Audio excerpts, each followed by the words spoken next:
As I sat in front of my computer, the clock ticking away to 12:00 p.m., my stomach growled with anticipation. It was the 1 hour of the day that was mine, and mine alone.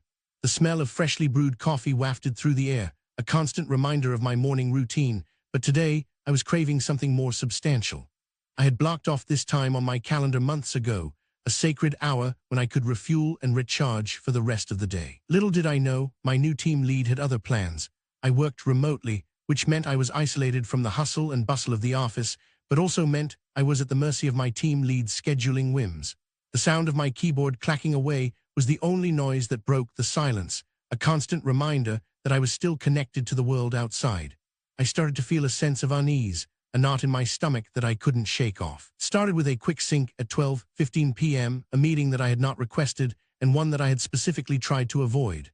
I remember feeling a surge of frustration as I saw the invite pop up on my screen, the words "quick sync" mocking me, a constant reminder that my time was not my own. I tried to brush it off, thinking it was just an honest mistake, but as the days went by, the meetings kept on coming.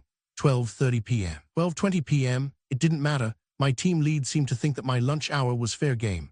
The sound of my stomach growling was getting louder, a constant reminder that I was hungry and that I needed to eat. I asked him twice nicely if he could move the meetings, but his response was always the same, a dismissive wave of the hand and a condescending smile. The first time he said, "Oh yeah, my bad," and then proceeded to schedule another meeting for the next day. Second time, he simply said, "We're all flexible here, corporate speak, for I don't care about your time." I was taken aback by his response, feeling a mix of anger and frustration. How could he not understand that my lunch hour was the one time of the day that I had to myself? I started to feel like I was being slowly suffocated, my time and my energy being drained away by these constant meetings. I was skipping breakfast most days, just having a cup of coffee and maybe a small snack, so by noon I was genuinely hungry. My stomach was making sounds in meetings, a low rumble that seemed to grow louder by the minute. It was embarrassing, but I couldn't help it. I was starving and I needed to eat. That's when I decided to take matters into my own hands. I stopped fighting it, and I started eating lunch in the meetings. At first, it was just a sandwich, nothing too out of the ordinary. But as the days went by, I started to get more creative. I brought leftover pasta and heated it up, the microwave beeping in the background, the smell of fresh basil wafting through the air. I didn't mute the sound, and I could sense my team lead's discomfort as he tried to push through his slides while I was eating. But I didn't stop there. I made a full grilled cheese on my desk griddle, the butter sizzling and the cheese melting. I angled my camera so that everyone could see the whole operation, the sound of the griddle crackling and popping filling the air.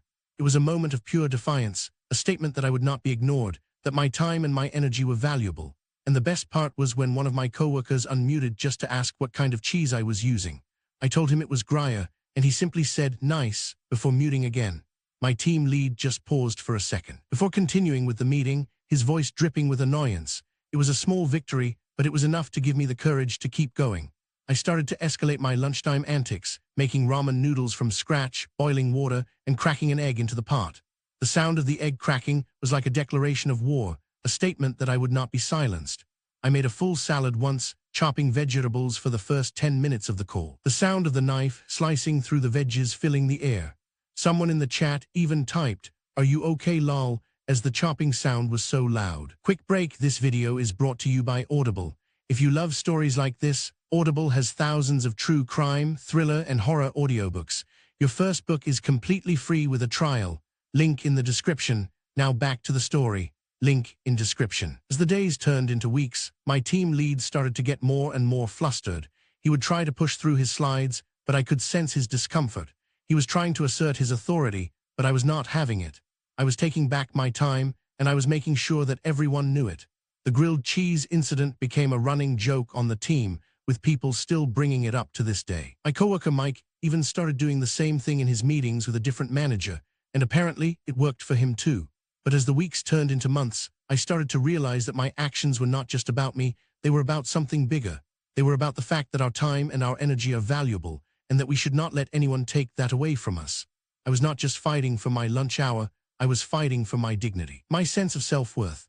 The sound of my keyboard clacking away was a constant reminder that I was still connected to the world outside, but it was also a reminder that I was in control. As I look back on those days, I realized that I was not just hungry for food, I was hungry for respect. I was hungry for the recognition that my time and my energy were valuable, and that I deserved to be treated with dignity. The smell of freshly brewed coffee still wafts through the air. Constant reminder of my morning routine, but now it's also a reminder of my newfound sense of purpose. But as the meetings continued, I started to feel a sense of unease, a sense that something was not quite right. My team lead was getting more and more agitated, and I could sense that he was planning something. I didn't know what it was, but I knew that I had to be ready. I started to feel a sense of tension, a sense that the stakes were higher than ever before. I was not just fighting for my lunch hour, I was fighting for my job and my sense of self-worth. Quick break, this video is brought to you by Audible. If you love stories like this, Audible has thousands of true crime, thriller, and horror audiobooks. Your first book is completely free with a trial. Link in the description. Now back to the story. Link in description. As the days went by, the tension continued to build. My team lead was getting more and more aggressive, and I could sense that he was trying to assert his authority. But I was not backing down, I was standing my ground, and I was fighting for what I believed in. The sound of my stomach growling was still there, a constant reminder that I was hungry and that I needed to eat. But it was no longer just about the food, it was about the principle. And then, just as suddenly as it had started, everything stopped. The meetings at 12:00 p.m. disappeared, and my team lead started scheduling them at 11:00 a.m. or 1:30 p.m. instead. He never said a word to me about it, but I knew that I had won. I had taken back my time, and I had asserted my authority. The smell of freshly brewed coffee still wafted through the air, a constant reminder of my morning routine. Now it was also a reminder of my victory. As I looked back on those days, I realized that it was not just about the lunch hour, it was about something much bigger. It was about the fact that we all deserve to be treated with dignity and respect, and that our time and our energy are valuable. The sound of my keyboard clacking away is still there, a constant reminder that I am still connected to the world outside, but it's also a reminder that I am in control. I still have the desk griddle, and I've been thinking about making quesadillas next time someone tries to take my lunch hour away from me. The thought of the sizzling cheese and the sound of the griddle crackling is a constant reminder that I am ready for whatever comes next. I am ready to fight for my time and my energy, and I am ready to assert my authority. The smell of freshly brewed coffee is still there, a constant reminder of my morning routine. Now it's also a reminder of my newfound sense of purpose. As I reflect on this experience, I am reminded of the importance of standing up for oneself and for fighting for what is right. It's not always easy, and it's not always comfortable, but it's necessary. We all deserve to be treated with dignity and respect, and we all deserve to have our time and our energy valued. The sound of my stomach growling is still there, a constant reminder that I am hungry, that I need to eat. But it's no longer just about the food, it's about the principle. The memory of those days is still vivid in my mind, a constant reminder of the power of standing up for oneself. The smell of freshly brewed coffee, the sound of my stomach growling, and the feeling of defiance are all still there, a constant reminder of my journey. And as I look to the future, I am reminded that I am not alone, and that there are others out there who are fighting for the same thing. The thought of making quesadillas on my desk griddle is a constant reminder that I am ready for whatever comes next, and that I will always stand up for what is right. In the end, it's not just about the lunch hour, it's about the fact that we all deserve to be treated with dignity and respect. It's about the fact that our time and our energy are valuable, and that we should not let anyone take that away from us. Sound of my keyboard clacking away is still there, a constant reminder that I am still connected to the world outside, but it's also a reminder that I am in control. And as I close this chapter of my life, I am reminded of the importance of standing up for oneself and for fighting for what is right. The memory of those days will stay with me forever, a constant reminder of the power of defiance and the importance of standing up for what is right.